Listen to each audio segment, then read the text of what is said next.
Assalamu alaikum class. This is Altaf Ahmed and I welcome to all of you in Names Virtual Academy. Today we are going to study the sixth part of speech, which is preposition. In Sindhi we call it harf-e-jar. Preposition is a word which is the combination of two different words basically taken from Latin "prae" and in English it is called pre. Pre means before. In Sindhi we call it ag mein. And the second word is position. Position means location here. और preposition छा है? Preposition ॿिनि मुख़्तलिफ़ लातीनी लफ़्ज़नि मञा वरितल वर्डनि जो हिकु कॉम्बिनेशन आहे. प्री लातीनी जे प्राय मञा वरितल आहे. लातीनी में प्राय जो मतिलबु आहे बिफोर, अॻु में प्रायर. पोजिशन जेको आहे इहो लातीनी जो पोज़िशियो मां वरितल आहे, जंहिंजी माना आहे लोकेशन. हाणे प्री पोजिशन यानी उहो वर्ड जेको कंहिं पोजिशन, कंहिं शइ जी लोकेशन ॾे जेको इशारो करे ॿुधाए त का शइ किथे मौजूदु आहे, पिन पॉइंट करे उनखे, उन जी पोजिशन ॿुधाए, उनखे चइबो आहे प्री पोजिशन. ठीकु आहे. हाणे प्री इनखे छो बिफोर छो त एक्यूरेट जेका पोजिशन आहे न, उन पोजिशन वारे नाउन खां अॻु में जेका शइ पोजिशन ॿुधाईंदी, पोजिशन ज़रूरु नाउन हूंदी आहे, पोजिशन खां अॻु में या नाउन हूंदी आहे, पहिरियों नाउन हूंदी, उन खां अॻु में जेको वर्ड इस्तेमालु थिए पोजिशन खे पिन पॉइंट करे, उन खे प्री पोजिशन चइबो आहे. हाणे ए डेफिनेशन, इन जूं ॿ डेफिनेशन्स आहिनि. माना प्री पोजिशन बेसिकली तौर ते ॿ शयूं जेको आहे उहो क्वालिफाई कंदो आहे, ॿ शयूं ॾेखारींदो आहे. कहिड़ियूं कहिड़ियूं? सभ खां पहिरियों ॾेखारींदो आहे it shows position or location of noun or pronoun in a sentence. Pre position कंहिं बि जुमिले में उन जे नाउन या प्रोनाउन जी, छो तव्हां ख़बर आहे सब्जेक्ट ऐं ऑब्जेक्ट ॿई या त नाउन हूंदा आहिनि या प्रोनाउन हूंदा आहिनि.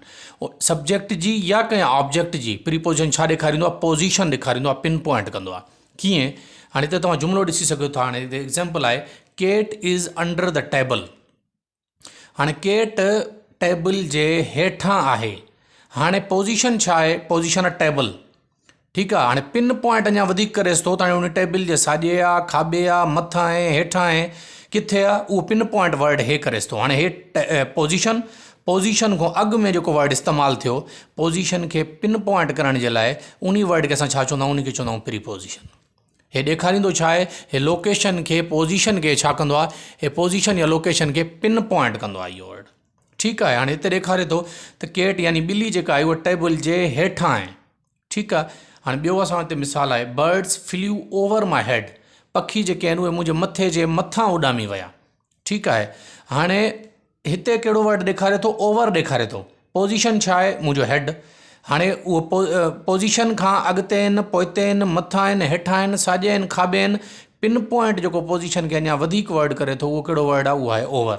यानी मुंहिंजे मथे खां मथां उहे पखी जेके आहिनि उॾामी हलिया था वञनि पिया. हाणे हे जेको प्रीपोजिशन वर्ड आहे इहो छा कंदो आहे? It pin points the location of a noun are a pronoun in a sentence. अच्छा. हाणे प्रीपोजिशन जी हिकिड़ी ॿी बि डेफिनेशन आहे. यानी preposition qualify something else as where. कीअं? छा क्वालिफाई कंदो आहे? It also shows relationship between two nouns or pronouns in a sentence. कंहिं बि जुमिले में प्रीपोजिशन ॿिनि नाउन्स जे विच में, ॿिनि प्रोनाउन्स जे विच में जेको आहे रिलेशन बि ॾेखारींदो आहे, उन्हनि जो ताल्लुक़ बि ॾेखारींदो आहे त उन्हनि ॿिन्ही जो पाण में कहिड़ो ताल्लुक़ आहे, कहिड़ो रिलेशन आहे. मिसाल तौरु हाणे हिते तव्हां वटि सेंटेंस आहे दिस इज़ फॉर यू. हाणे हे का शइ आहे, मिसाल तौरु पेन आहे, गिफ्ट आहे, कोई बि वॉच आहे, क्लॉक आहे, पिक्चर आहे, मोबाइल आहे, वॉट्स एवर कुझु बि आहे, उहा शइ कंहिंजे लाइ आहे? उहा तव्हांजे लाइ आहे. हाणे ॿिनि नाउन्स जे या प्रोनाउन्स जे विच में हेॾे ॾिसो. हाणे हे प्रोनाउन आहे, हे प्रोनाउन आहे. सब्जेक्ट ऐं ऑब्जेक्ट जे विच में जेको ताल्लुक़ ॾेखारे थो उहो छा आहे? उहो बि प्रीपोजिशन आहे. हाणे हिनखे अलॻि लिखण जो मक़सदु छा हुयो? हाणे हिते प्रीपोजिशन को ॿियो फंक्शन परफॉर्म करे रहियो. हिते ॾेखारे थो पोजिशन, कंहिं शइ जी किथे उहो इस्तेमालु थो थिए, उहा शइ किथे आहे. ठीकु आहे. लोकेट किथे करे थी उहा शइ. हाणे हिते दिस इज़ फॉर यू. हाणे फॉर जेको आहे कंहिं बि क़िस्म जी लोकेशन कोन थो ॾेखारे. हे शइ तुंहिंजे लाइ आहे. हाणे तुंहिंजे लाइ हुजण में हाणे लाइ का पोजिशन त कोन्हे त तुंहिंजे लाइ आहे, पर किथे आहे? Not a position, not a location. हाणे फॉर हिते कोई लोकेशन, कोई पोजिशन कोन थो ॾेखारे. हिते फॉर छा थो ॾेखारे? हिते फॉर ॾेखारे थो ताल्लुक़. हिन जो हिन सां ॿिनि वर्डनि जो पाण में ताल्लुक़ ॾेखारे थो. हे शइ कंहिंजे लाइ आहे? हे शइ तुंहिंजे लाइ आहे. This is for you. This pen is for you, this matter has been created because of you, for you, on the basis of you. ठीकु आहे न। हाणे हे जेको हिते छा ॾेखारे थो, हिते रिलेशनशिप ॾेखारे थो। ऐं ॿियो असां वटि मिसाल आहे, it was the pain of my friend, इहा मुंहिंजे दोस्त जी पेन हुई। हाणे हिते छा जो तालुक़ु ॾेखारे थो, हिन पेन जो तालुक़ु ॾेखारे थो कंहिं सां, मुंहिंजे दोस्त सां। यानी इहा पेन कंहिंजी हुई, इहा पेन मुंहिंजे दोस्त जी हुई। हाणे हिन पेन जो तालुक़ु कंहिं सां ॾेखारे थो, दोस्त सां ॾेखारे थो। इहो बि प्रीपोजिशन जो फंक्शन आहे। प्रीपोजिशन बेसिकली ॿ शयूं क्वालिफाई कंदो आहे। हिकु प्रीपोजिशन लोकेशन खे क्वालिफाई कंदो आहे, लोकेशन ॾेखारींदो आहे। ॿियो प्रीपोजिशन क्वालिफाई कंदो आहे रिलेशनशिप खे। ॿिनि सब्जेक्ट ऐं ऑब्जेक्ट्स जे विच में, भले उहे सब्जेक्ट ऐं ऑब्जेक्ट नाउन हुजनि, ॿई प्रोनाउन हुजनि, हिकु नाउन हुजे हिकु प्रोनाउन हुजे। ठीकु आहे। इन्हनि ॿिन्ही जे विच में जेको ताल्लुक़ु ॾेखारींदो आहे उहो बि प्रीपोजिशन ॾेखारींदो आहे। ऐं नाउन ऐं प्रोनाउन जी सेंटेंस में पोजीशन जेका ॾेखारी वञे त कहिड़ो नाउन किथे लोकेट थो करे, किथे मौजूदु आहे, किथे वाक़िअ आहे, उहो बि केरु ॾेखारींदो, उहो बि प्रीपोजिशन ॾेखारींदो आहे। ठीकु आहे। हे तव्हांखे क्लियर थी वियो हूंदो। बाक़ी प्रीपोजिशन जा यूज़ेज जेको आहे उहो अलहदा सां अॻु में डेमो क्लासिस में मां तव्हांखे ॿुधाए छॾियो आहे, शार्ट में ॿुधायो तव्हांखे उहो। अञा वरी जॾहिं प्रीपोजिशन जे यूज़ेज जे टॉपिक ते असां ईंदासीं, इनशाला इहे अञा डिटेल में तव्हांखे क्लियर कराया वेंदा।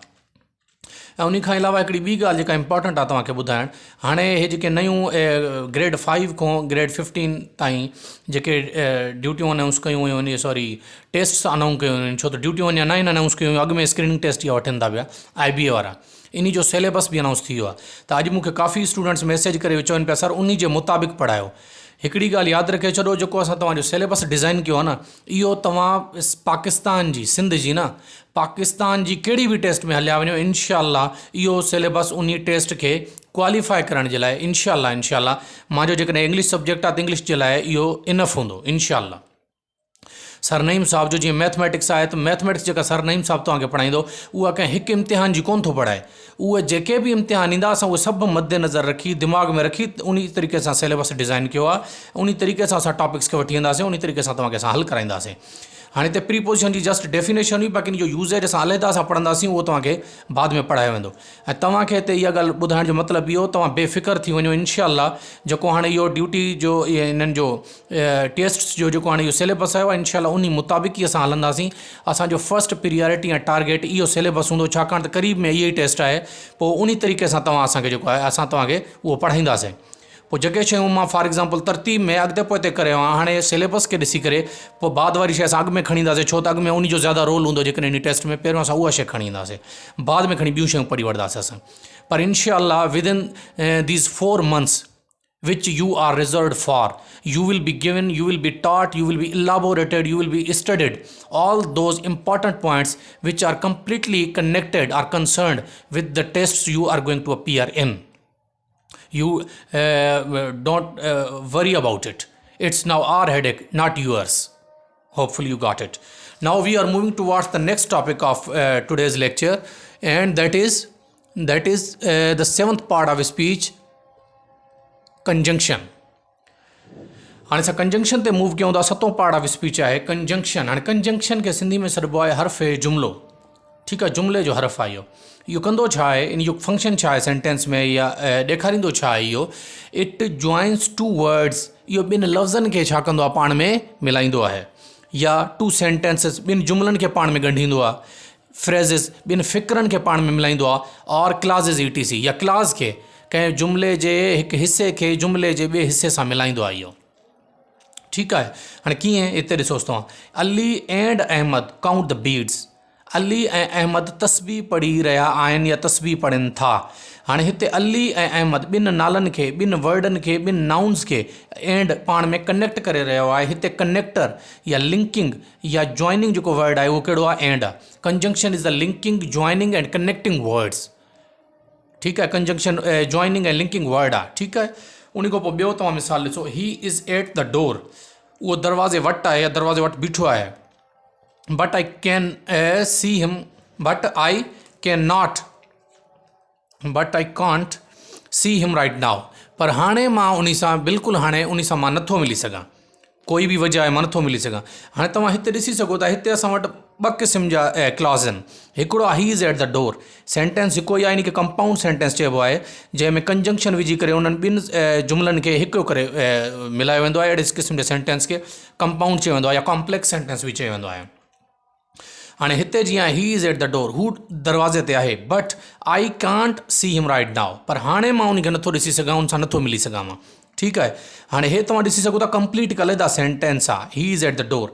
हे वरी अलॻि आहे, I can't see him right now, मां हाणे उन सां नथो मिली सघां।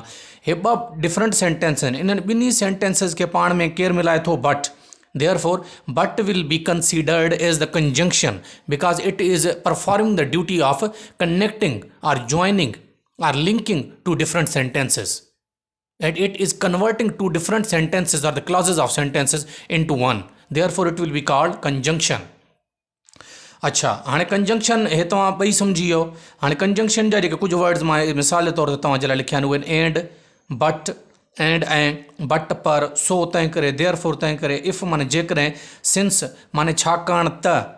अच्छा, हाणे सिंस हिकिड़ो टाइम ॾेखारींदो त हे उहो न आहे, उहो जेको सिंस आहे उहो प्रीपोजिशन आहे। हे सिंस ॿियो आहे। हे सिंस किथे इस्तेमालु थींदो आहे? मिसाल तौरु, since I am new you will have to talk to me. जीअं त छाकाणि त मां हिते नओं आहियां, इन जे करे तव्हांखे मूंसां ॻाल्हाइणु घुरिजे या तव्हां मूंसां ॻाल्हायो। हाणे सिंस उन जॻह ते इस्तेमालु थींदो आहे। हिन सिंस जी माना आहे because of, it shows reason, reason ॾेखारींदो आहे। ठीकु आहे। हाणे इहो आहे कंजंक्शन। उमेद आहे तव्हांखे प्रीपोजिशन कंजंक्शन ॿई सम्झ अची विया हूंदा। जेकॾहिं का क्यूरी हुजे, you are always welcome to ask any type of question, but provided that we will have the time to reply you, respond you. हाणे यादि रखे छॾो, मुंहिंजो जेको पर्टिकुलर टाइम तव्हांजे लाइ रिज़र्वड आहे उहो आहे 9 खां 10 वॻे राति जो। लेक्चर जीअं तव्हांखे अपलोड थिए, कोई बि करंट तव्हां वटि क्वेश्चन हुजे, you are welcome to ask. पर जेकॾहिं तव्हां 9-10 जे विच में नथा पुॼी सघो, नेक्स्ट डे ते या बाद में तव्हां व्हाट्सएप ते क्वेश्चन रखे सघो था। असां जीअं फ्री थींदासीं इनशाअल्लाह ताला, असांजी प्रियोरिटी इहा हूंदी तव्हांजी सभु क्यूरीज़ जेको आहे उहे हल कयूं वञनि, इनशाअल्लाह हल कंदासीं। ठीकु आहे। उमेद आहे तव्हांखे सम्झ अची वेंदो। वॾी महिरबानी।